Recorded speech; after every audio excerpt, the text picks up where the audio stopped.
ஆடு மாடு வளர்க்கறது, ஆடு மாடு நெய் போட்டு கொஞ்சம் முருகலா ரோஸ்ட் கொடுங்க. அதை தூக்கலாம். இங்க பாருங்க, பால் கொஞ்சம் விட்டு டிக்காசன் பால் கொஞ்சம் போட்டு ஒரு காஃபி கொடுங்க. அப்ப என்ன பண்ணணும், நம்ம தேஞ்ச செருப்பு இருக்கு பாரு, அதை வச்சுக்கிட்டு வச்சு நல்ல மூத்திர சந்துக்களை விட்டு அடிச்சுடா.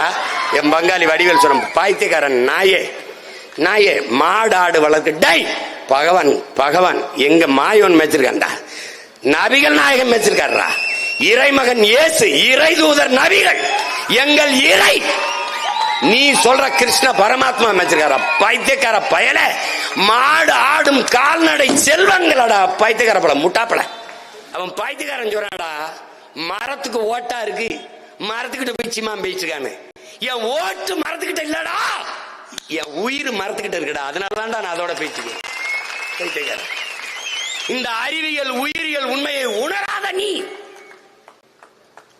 ஓட்டு எனக்கு எதுக்குடா பைத்தியக்காரன். இனிமேலாவது புரிஞ்சுக்கிட்டு வேலை செய். வட இந்தியா வர்றான், அடிக்கிறான், எங்க போனாலும் இது பண்றான். நம்ம தங்கச்சி எல்லாம் சொல்லுது, அவன் எங்க 10,000 ரூபாய் வேலை பார்த்தங்க, 7,000 ரூபாய்க்கு முதல்ல வெளியேற்றிட்டாரு. வெளியேற்றுவான். உனக்கு அண்ணனை தவிர பாதுகாப்பு கிடையாது. நான் ஒருத்தன் தான் உடன் பிறந்தவ இருக்கேன், உன் மேல உயிரா நேசி நிக்கிறேன், நான் ஒருத்தன் தான் இருக்கேன்.